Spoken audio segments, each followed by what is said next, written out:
Welcome to Corrective Consciousness episode 185, the podcast where we explore the inanity of pop culture. I'm your host, vysethebold, and this is...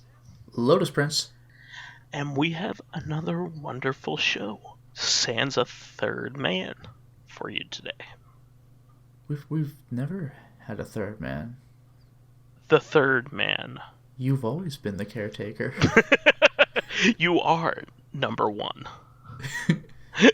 Do you know what that reference is from? No. Oh, you've never seen The Prisoner? No.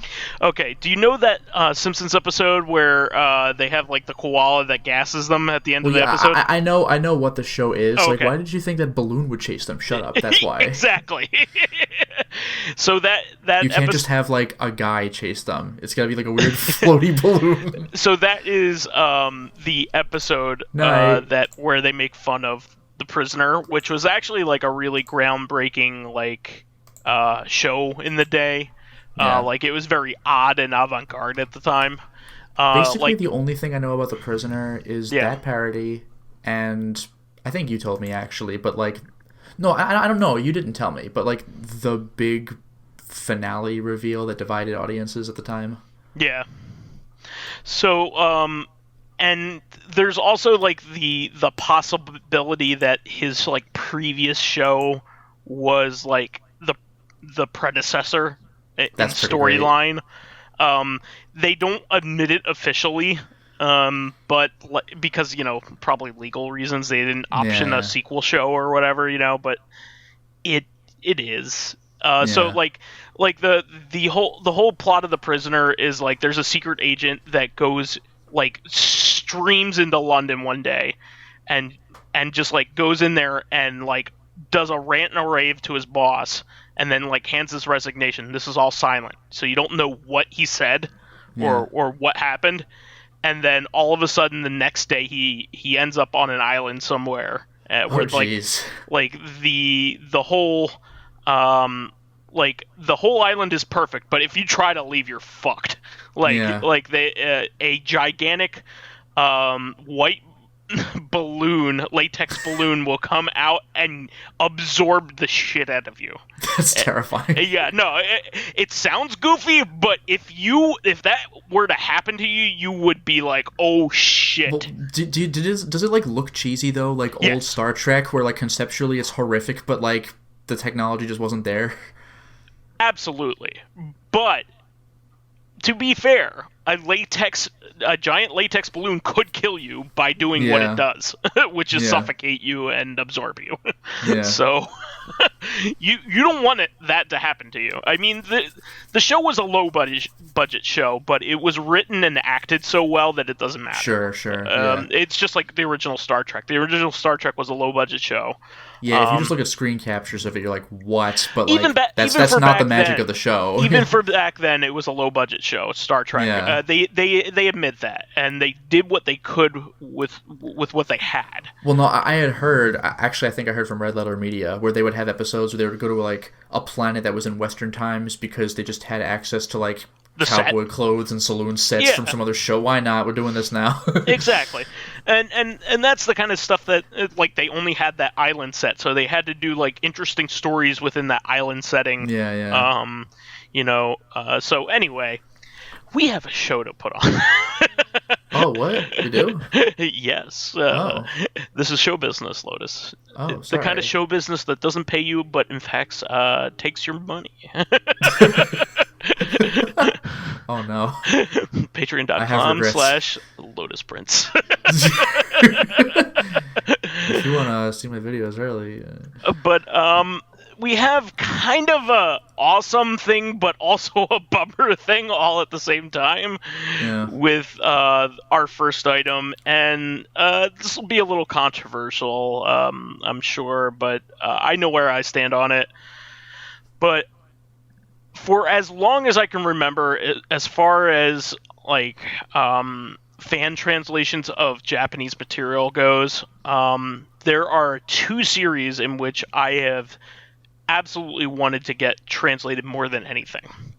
The first is the Tengai Makio or Far East of Eden series, which only has one title translated. And the other so is far. Choaniki, right? That needs no translation. It is a universal. But how am I going to play series. the Wonder Swan RPG? We will find protein finds a way, Lotus. Yeah, get those protein drinks.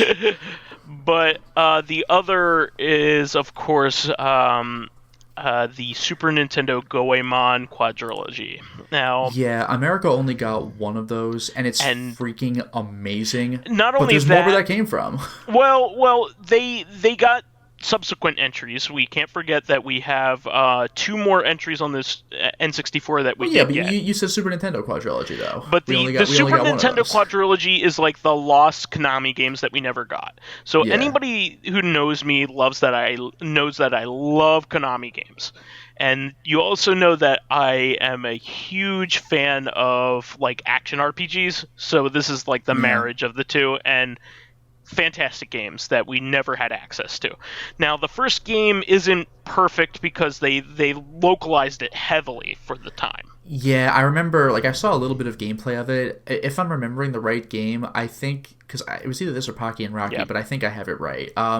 Like, the Kappas were called, like, goblins and like, little things like that. Well, even as simple as the main characters aren't named correctly.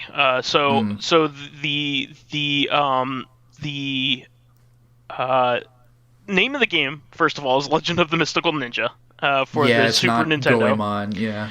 The main character is named Kid Ying, and Dr. Yang is his sidekick rather than instead of Goemon and Ibisumaru. Yeah, Ibisumaru. And even on the N64, when they gave the name, to make the connection make sense, they were like Mystical Ninja, starring Goemon. So it's like we're slowly getting there, and then it was Goemon's Great Adventure, and it's like, all right. Now these games are fantastic. They're littered with Konami references to begin with. They have like all kinds of like Castlevania and like Gradius the Fanfare and all that kinds of stuff. So we were missing, of course, every game after the first one. So Goemon 2, 3, and 4. We do have fans translations for the earlier games in the series that were only released on Famicom, but these are like the show stealers. These are like the big ones. Now, I was extremely happy when I heard about this news, like overjoyed, over the moon. In fact, done by the translation of the only Far East of Eden series that has been fan translated so far. Which is Tengai Makio Zero, which is the Super Nintendo one, the Super Famicom one. So, unfortunately, it came to light very soon after that. The third game in particular has the inclusion of a transgender slur in it, into the translation, and as of right now, there is a gigantic melee going on in retro gaming communities, and it's actually fractured quite a few of the retro gaming kind of communities, because even a couple members of like Retro RGB are on different sides, like prominent members. I'll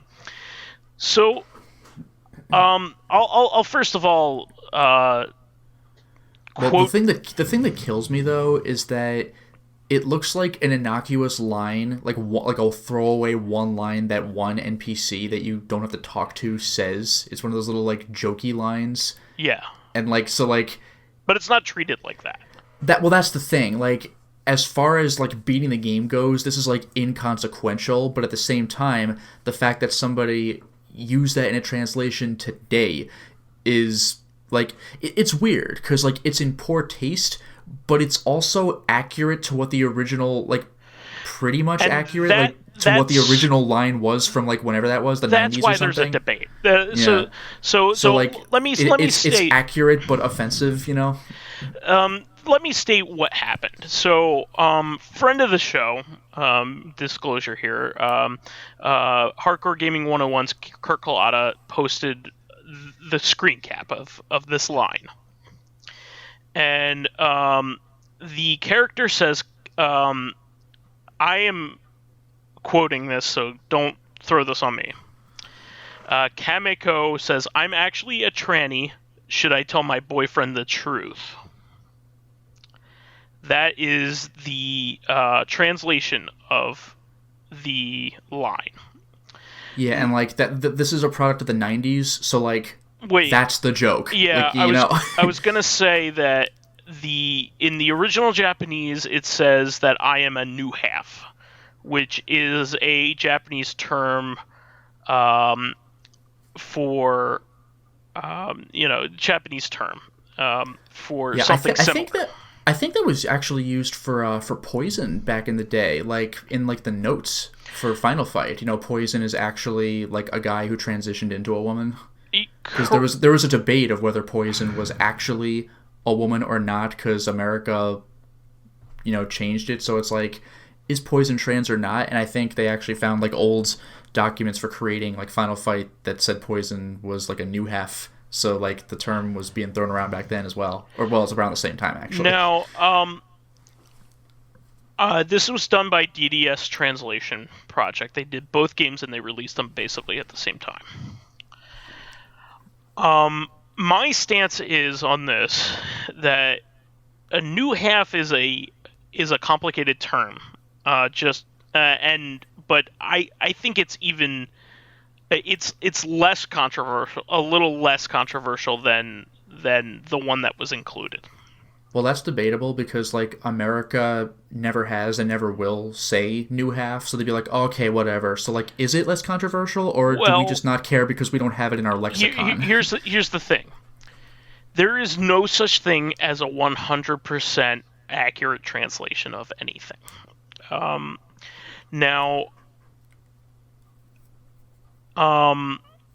The point that Kurt was trying to make here was that they didn't have to choose to use that word. They could have chosen any synonym. Yeah, it could have been. It could very easily have been. I'm actually trans. Yeah, exactly. They could have chosen any other term that would have any other nuance of translation or of connotation, and they could have said, I am a boy, or I was born a man.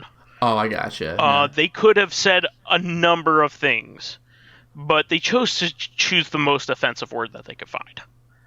Well, again, though, it's a question of offensiveness versus accuracy. I think they were going for, like, a literal translation, which would never fly if the game were being made today.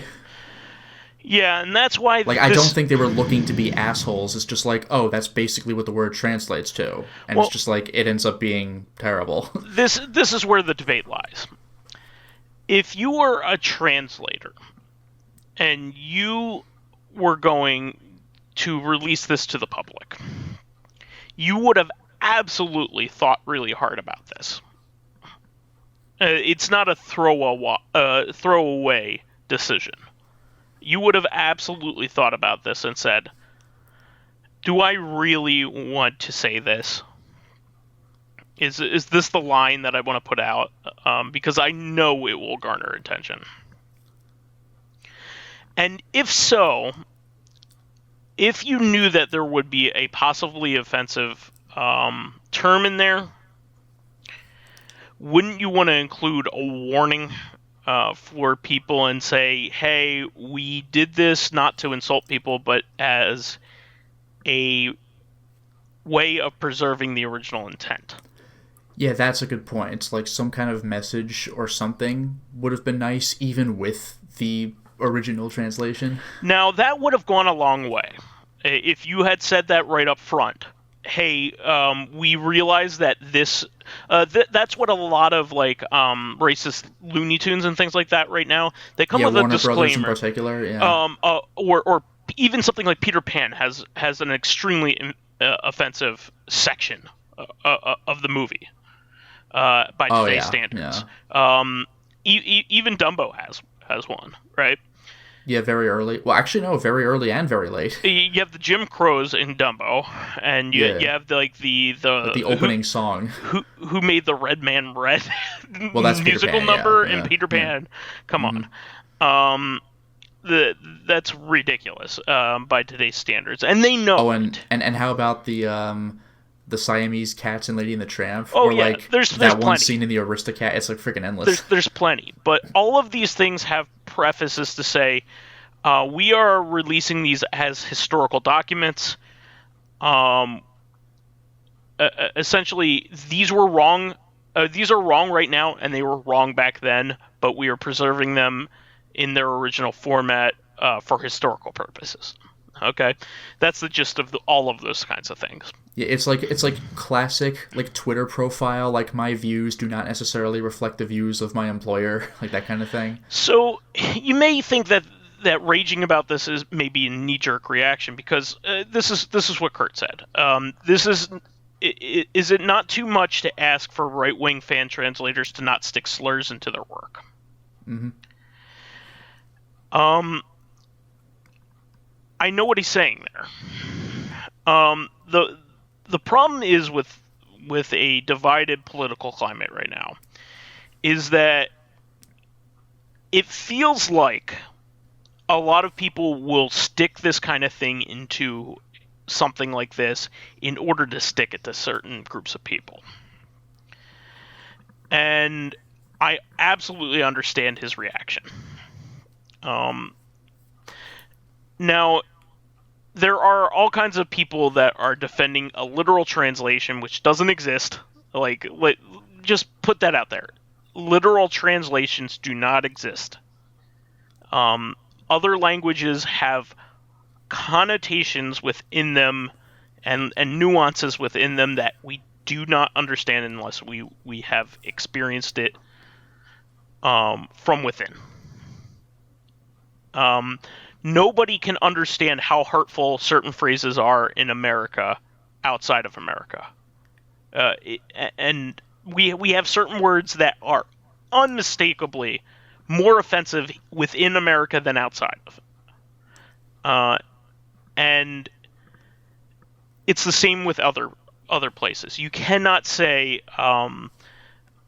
in jest. For example, in Europe, the word spaz is innocuous in the United States. It's innocuous. But would I ever throw it into something knowing that? Knowing that it would offend somebody that has that would be offended by that term in Europe? Absolutely not. So anyway, the argument now goes to, is this an overreaction? Because there are people that are saying things like, I will never play this translation. There are people that are going after the translators because they know now that this is a thing. So I'm going to defer, first of all, to what your opinion is, Lotus, because you seem to have a good head about yourself. And keep in mind, we're both pretty very liberal people. So we're always going to lean a certain way, and I'm not going to even dress it up. But what do you think about this situation? Because I'm sure you have feelings about both sides, right? Yeah, well, this is an interesting one because, like, on one hand, I do tend to be a literal-minded person. So this is interesting because there is the degree of political climate. Honestly, like, the thing is, because I don't know Japanese, but I'm gonna give the benefit of the doubt and assume that the slur is the most accurate, like, direct translation for this thing. But at the same time, instead of releasing that with a warning, it would be so much easier to just change the part of speech. Or, no, that doesn't change the part of speech, actually. But, like, make the phrase slightly longer and say, I am trans, and it still gets the point across without being, like... Because the thing is, I don't know how many people are going to call themselves a slur, so, like... Maybe it was intended to be a slur because that was the cool thing to do in the 90s. You can much more easily get away with that kind of humor, like Leisure Suit Larry 4. I think it was 4. But at the same time, though, if you just say, I am trans, then that would get the point across while being second again, I don't know Japanese, but I'm going to assume, like, second closest to the intended meaning. And just, like, there, you got the game, and nobody would even know that there was a problem unless they were intimately knowledgeable of Japanese and also played the original. Well, like I'd rather do that than throw tranny in there with an asterisk. You know, like that's like a distraction from the product, and it's also offensive. That is exactly my thought. I would have thought that if I were in the same position as the translator, that I would find a way. There are many synonyms. English is gifted in that we have a lot of nuance. Yeah, English is a very, very customizable language. Like, I mean, I don't know about this word in particular, but there are some things in Japanese that like our friend Mr. Ryu has said that it's a very stiff language. Like, I remember playing, like, there have been some games that I've played. Like, for example, the original Corpse Party, right? There's a part where you're in this horrible, disgusting bathroom. You can't really see it very well because it's a PSP RPG Maker pixelated game, so it's all about the text descriptions. But I specifically remember Thomas Lipschultz's description saying that, like, there was, like, a cocktail of, like, blood and other fluids, and it was fucking gross the way it was read. And I was like, a cocktail? There is a 0% chance that was the original Japanese. But in that particular case, it enhances it for atmosphere. I might add that Tom's weighed in on this discussion. He's on the side of the translators. Oh, that's true. Yep. And Tom's he himself said, I might add, Tom's our friend. And he himself said that, like, this is a difficult one because, like, I actually don't know what he's doing now, but he has been he lives in a translator for years. You know, like, he has working worked as an XC official titles. Translator. Yeah. Like the aforementioned Corpse Party games. Yeah. Yep. And he has said that this is a difficult decision because, you know, again, like what you already said for a while, as a translator, you have to make a decision. You know what it makes me think of, actually? Specifically translating poems or songs into other languages. It doesn't work. Well, it can, but you will sacrifice something. Well, you'll sacrifice rhythm. That's what I'm saying. Do you maintain rhythm but make it sound jank? That's extremely difficult. Or do you, or do you maintain the meaning and sacrifice even people realizing that it was supposed to rhyme in the first place. Like the Divine Comedy. That's exactly what I was going to mention. The Divine Comedy or the Iliad and the Odyssey are like all the poetic. The Divine Comedy, you would never know that it rhymes. It's just that in Italian, fucking everything ends with an O or an A. It's not hard to rhyme. And in the Odyssey... Yeah, but it's also meter. It's not just That's true. Rhyme. But, and in the Odyssey, you got to remember that the guy who... He didn't write the Odyssey, but the guy who spoke the Odyssey, who orated it, was blind. Gets credit for it. How the fuck do you remember this giant tome's worth? Well, rhyming makes it easier, but we're not getting that. Yeah, well, I did a lot of thinking about this, and ultimately, I'm on the side of not using the word. And yeah, because, well, the thing is, again, like, this isn't as drastic as a song or a poem, like... We already have an extremely close, near, like, 98.5% equivalent. Just fucking use that. No one will know the difference. Well, I read a lot of people's opinions on this, and some notable people. I mean, there were a lot of people about this, and Smoke Monster from Retro RGB, and Voltar was on the other side, and he's another retro RGB kind of like associate. I should say. I get it. Like, I want accuracy, but again, this is barely the alternate is barely distinguishable. Just fucking take that one. Yeah, that's my feeling on it. Is that if you made this choice, you knew what was going to happen, and personally, I absolutely believe that, and I believe that it is people's way of sticking it to people, and that's why I think Kurt reacted the way that he did.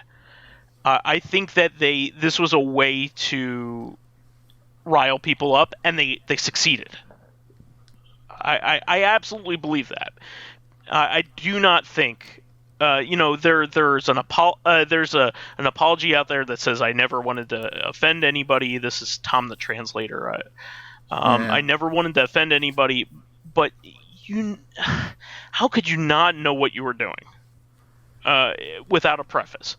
So I am going to read. I'm going to be less nuanced than this off the cuff. Maybe if I spent some time writing a little bit, I would be able to get a decent response out as to my feelings. But luckily, I was following this, and Molly Patterson wrote a really great chain of responses to all the Twitter mess that's going on right now.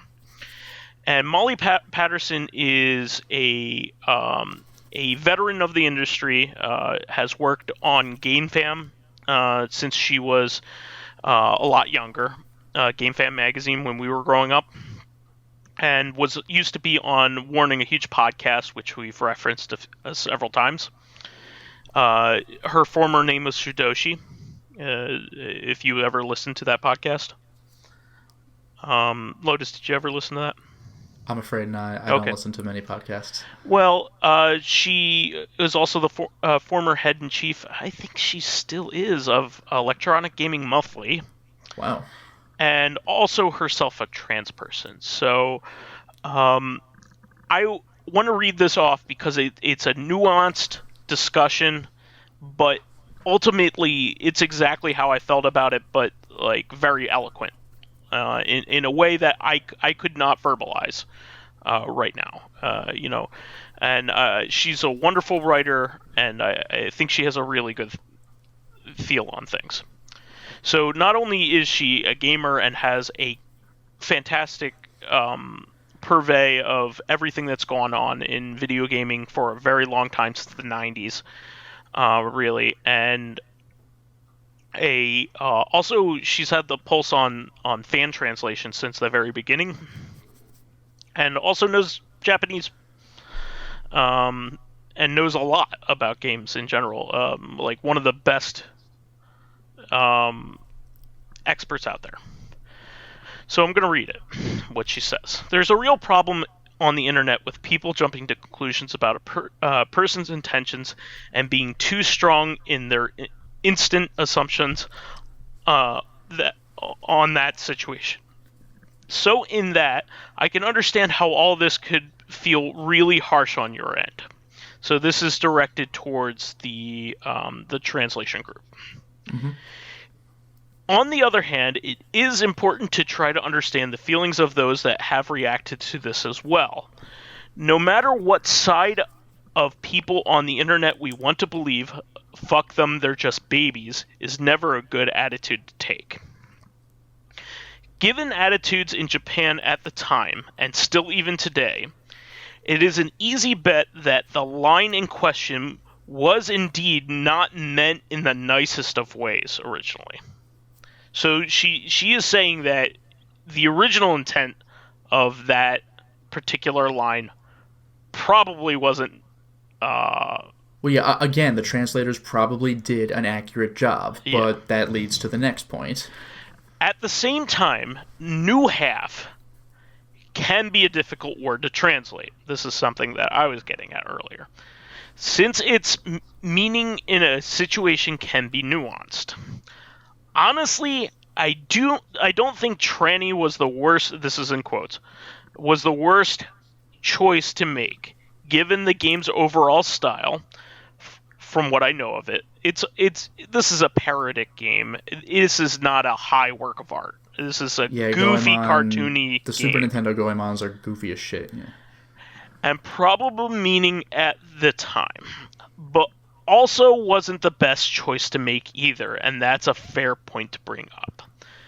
Well, like I said, it makes me think of Leisure Suit Larry, where everything is stupid, but some jokes are offensive.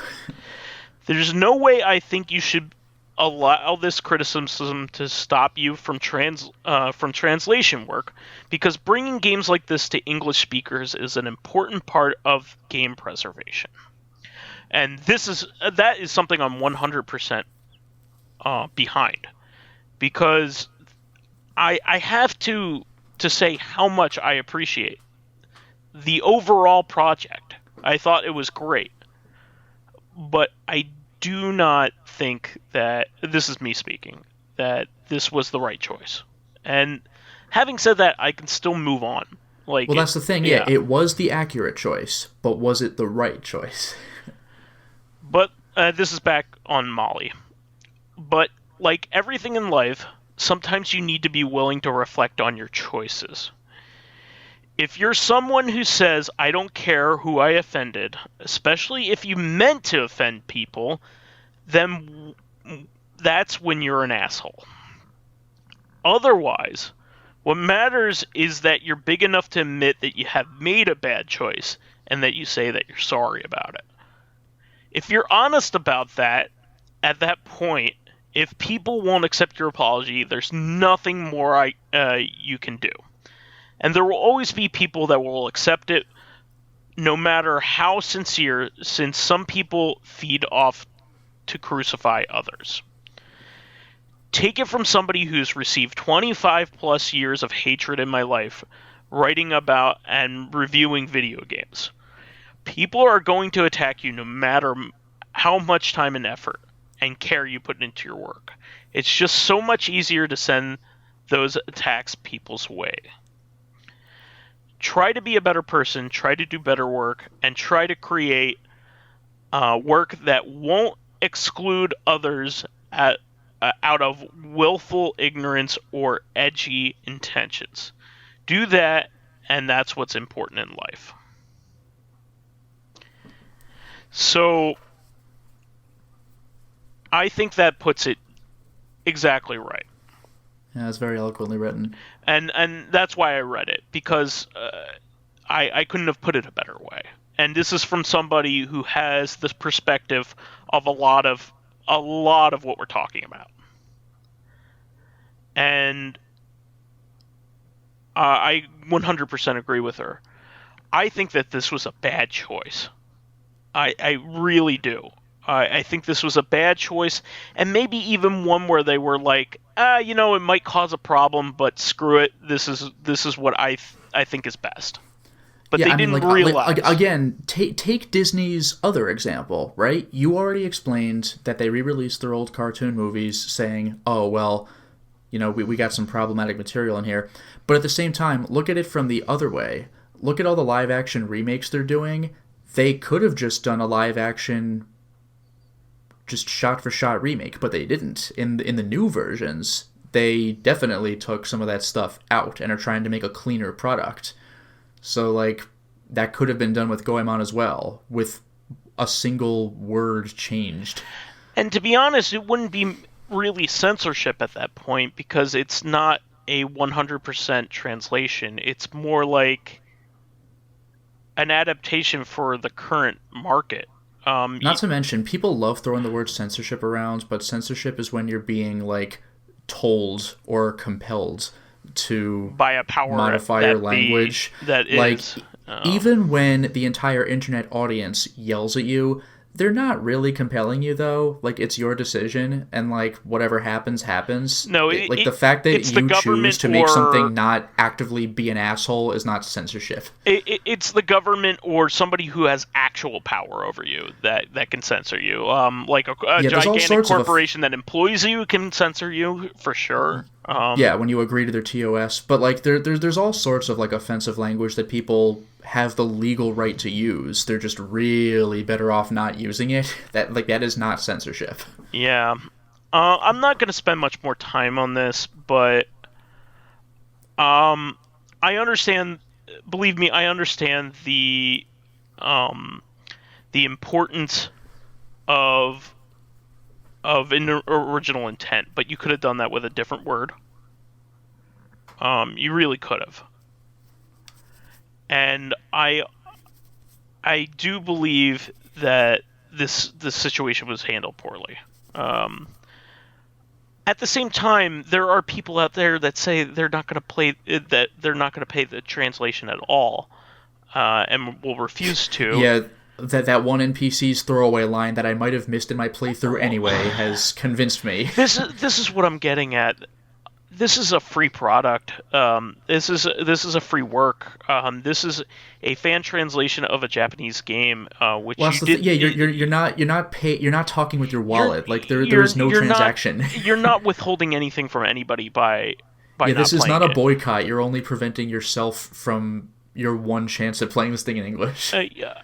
I understand that you may not want to be you don't want to support something that is hateful, especially considering trans people get picked on so much right now. It's ridiculous, and I am absolutely a supporter of them. And I don't think it's right that people pick on them, and that's what this is all about. Really, is if you have an opportunity to not pick on them, like just do it. Basically, it's one of those things where like the people would argue, but shouldn't I like not have to police my language or whatever? But it's like it's really the choice to be an asshole or not to be an asshole. Like that's on you. Like if you had the choice, you could have translated this in a number of ways, and this wouldn't have even come up. Yeah, like I said, I'm a tranny. I am trans. Nobody would know the difference, except that one of them is not offensive. I was born a man. I'm actually, like one of those things. Like it could have been any of those things, and it's a crude joke to begin with. It was supposed to make you laugh. There's no getting around that. Yeah, that was the thing. Like, it's like 1970s style of humor. These people are different. That's the entire joke. Like, what? I'm not going to dig myself any further. In case people have. Obviously, this is a nuanced conversation and something that is worth talking about. And I'm not saying that I'm 100% right about anything, but I thought about this and I ultimately said I'd rather be on the side of the people that are being disenfranchised. Yeah, you should always punch up. Exactly, and if I have to sacrifice a little bit of nuance in a translation to ensure that trans people aren't being picked on, I'll go with that option. I'd rather be with the trans people, to be 100%, and that's ultimately what I thought of. And maybe you think your literal translations are king, but ultimately it's a video game, and it's really not that. And it's a goofy parody video game on top of that. It's not. This is not art. A political statement. It's not this art. is, but the game was not designed to be a political statement. It's like you're a blue-haired anime version of a real-life historical figure. This is not like, Uncle Tom's Cabin that you are, censoring. This is not Huckleberry Finn that you're censoring. This is and boy, is it ironic to censor Huckleberry Finn, by the way. But that's my point. Is if you think that this censorship is a big deal, or you think that this is censorship to begin with, and you think that this is a big deal about this game in particular?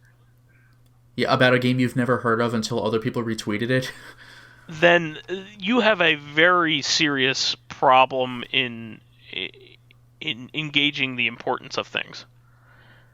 This is meant to be a happy-go-lucky, goofy-ass game. And you're not supposed to learn really much from any of it. You're supposed to have a laugh and then move on with your life. Having said that, there are somebody did make a amendment translation. This is, of course, the unofficial one by somebody outside of that, but they changed the person the word to trans. Yeah, like again, such a small, easy thing to do. And I'll play that version. Okay. But that's more of like a preference thing, I can understand. I understand that preserving tone is important, but not at certain costs. And I think there was one line, maybe it got hidden here from Molly that basically said that if you're an asshole and you're preserving an asshole's opinion, then you're just an asshole. Yeah. It's just true. So I'm not going to continue to belabor the point. I know that this is a long discussion. It's taken up most of our time today.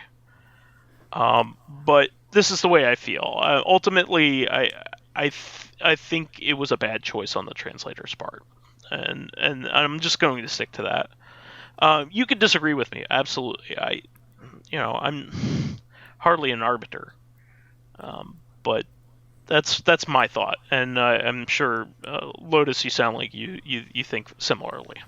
Yeah, pretty much. Like, again, this might have been a bit of a tougher discussion if there were like radical differences in meanings, like, oh, you don't use that word this way, but like, again, this is such an easy fix.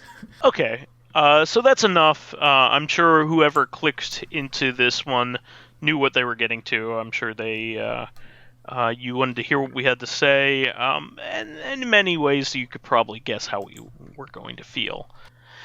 But anyway, Lotus, can we move on to fan stuff? Why, sure. So Living Corpse had a couple of comments. One of them is a nod about how, Ash won the Alola League, and I had said that I think he won the Orange Islands before. I mean, it's season 2. It's been a freaking long time. It was like an unofficial. It was one of the video game championships, I think, is the distinction. Something like that. Well, that's what he was saying. Yeah, he said Orange Islands was originally going to be a set of Pokemon games, but they got canceled. So a lot of fans will say Ash winning that tournament doesn't count because he loses the Indigo League, and you're like, but he won the Orange Island. Like, okay, whatever, So also we do see Sailor Moon's parents in the anime because I had mentioned nobody in that show has parents. I did not realize that. I knew Sailor Mars had a grandfather. I got that, but I didn't realize anybody else had any relatives at all. So you got me there. Okay, and then the other comment was, you'd think Darkstalker's characters would cameo in Street Fighter games. Heck, they did a Street Fighter vs. Darkstalker comic miniseries. That's pretty badass. And this doesn't really count, but you have Street Fighter. You have a couple Darkstalker characters in Street Fighter and Puzzle Fighter, if you want to count that. And I think it was, Morrigan is in the Capcom vs. SNK 2 game. She's in Marvel vs. Capcom 3. I know that's not the full Darkstalkers cast. It's one damn character. And, there's a little bit of Darkstalkers going on. Felicia and somebody else. Maybe it's Morrigan again. In Namco Cross Capcom. They're also in the Capcom's Gem Fighters games. We remember they exist. Which ones? They're also in the Gems Fighters games, too. Okay. Yeah, Capcom's like, yeah, we know they exist. But the thing is, though, I mean, with Marvel vs. Capcom 3, everything had to be made from the ground up. But do you remember what Capcom vs. SNK 2 looked like? Oh, she had the worst sprite in the game, I think, because it was like the oldest sprite, I think. Yep. Something like that. Because, there are different art styles. Some characters were remade new, but, you could clearly tell they just imported the King of Fighters characters, so they had a bit of a different look. But Morrigan was from Darkstalkers, the actual game, so it looked awful. It wouldn't be King of Fighters. Oh, no. It wouldn't have been King of Fighters. No. I'm saying that in Capcom vs. SNK 2, they imported characters from King of Fighters as well. Yeah, I mean, those are Dream Match kind of games, so... but I mean, they took their sprites from King of Fighters. You can just... Well, I mean, not all of them, actually. I think Iori actually looked new. I don't think it was an old King of Fighters sprite. But, Morrigan was just, it looked like a copy-paste. It was just not good. Yeah, Capcom vs. SNK... Marvel vs. Capcom 2, I think, had the, Darkstalkers 1 Morrigan sprite in it. Something like that. Yeah, so...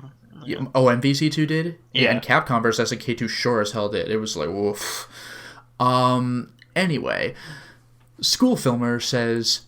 This is going back to the new Fire Emblem character. I don't mind Byleth. The rest of the characters they've come out with have been really good. I do wonder who the 6 new characters, stages, and tracks will be. That's true, I forgot about the tracks.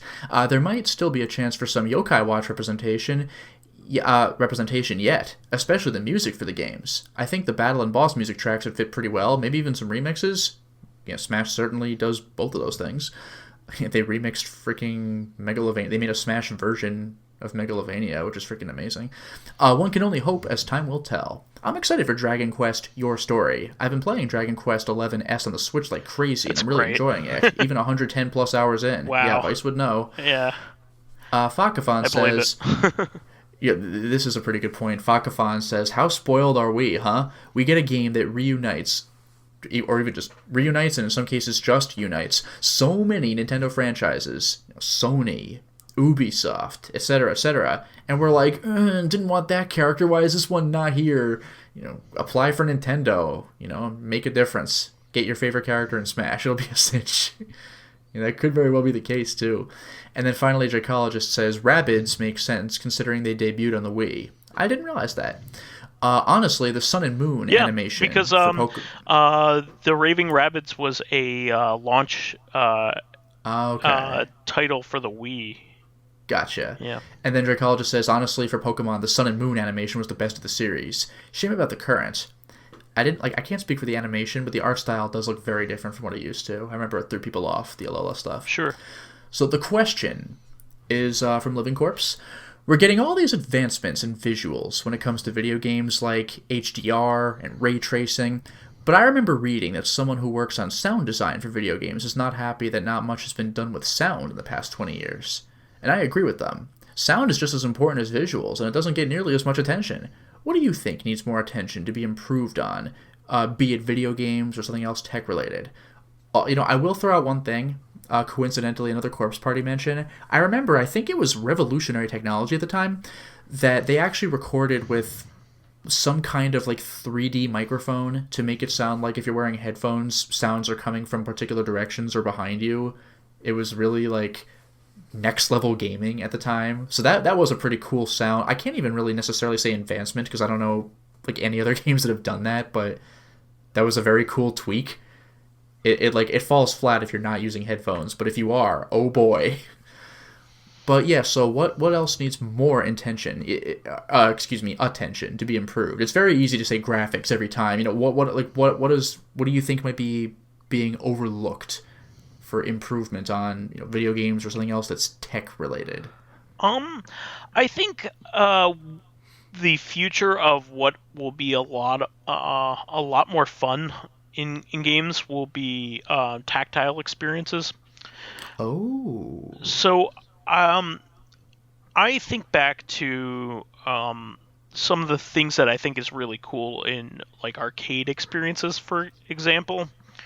And I think the Luigi's Mansion game in the arcade, when you have the vacuum. Yeah, when you have the vacuum itself is pretty fun, but when you actually suck in a ghost, there's a hammer on the inside of the gun that will give you a tactile knockback feeling. You actually feel a little thunk, like something just got like you sucked up a rock with a vacuum or something. Yeah. It feels like you caught something. That is insanely satisfying. It really, the little thump and the feeling of it's something else. You can't describe it obviously because you have to feel it, but it really is very satisfying. Just like pressing a very satisfying button. That is just so much fun to do. That is true. When you some people feel differently about arcade buttons, but the clicky kind, when you just get that slight resistance, then it's in. That's pretty nice. That feeling of just tonk. I press the button for sure. Some people build entire keyboards around that kind of stuff. Yeah, there are a million different kinds of keyboards. Some are designed not to do that because maybe you don't want the clicky sound. There's all sorts of stuff going on. So. Ultimately, I think that's where it lies. I don't know whether it has to be, using old methods or not. There may be ways that we could trick the body into feeling those kinds of things, with electronic impulses or... Wear a res suit. Well, I was actually kind of getting at that. I can't wait for you to be able to wear, an actual, glove that gives you not only... the ability to have prehensile control in a game, where it actually mimics your fingers and how you grab something, but also can mimic the tactile feedback of picking something up. That is true, because VR is trying to work on that. It's like hand open, hand closed. Like we're getting there, but we're not quite there yet. Yeah, imagine if you could just wear a glove and then like the glove knows like how you're flexing your hand and like all sorts of one-to-one kind of thing going on. You know what it makes me think of is this isn't the same thing, but you know those games where you appear on the screen, like those Nick Arcade things, where it's a one-to-one representation of you, but as far as sensory detail, it's like you're touching the area versus you're not, so it's not the tactile experience, but something where it detects all of you, like the cameras used for LA Noire, where you get like 100% of an actor's movements. That'd be interesting. Sure. Okay, how about yourself, Lotus? This is this is honestly a tough one, because I'm trying to think of other directions that you could go. Oh, one other thing I will mention, by the way, regarding the tactile arcade experience, because you know we played the Luigi's Mansion thing at like a Dave & Buster's. Oh, sure. You know how they also have that, like, I forgot what it's called, that 4D super horror game? Oh, yeah. Mm-hmm. I remember it was like a movie theater experience when you were... sure, it was a mini theater game, yeah. When you were crawling through like a tunnel or whatever, there was like a little nozzle behind you that lightly sprayed like cool air, which was giving... That was just...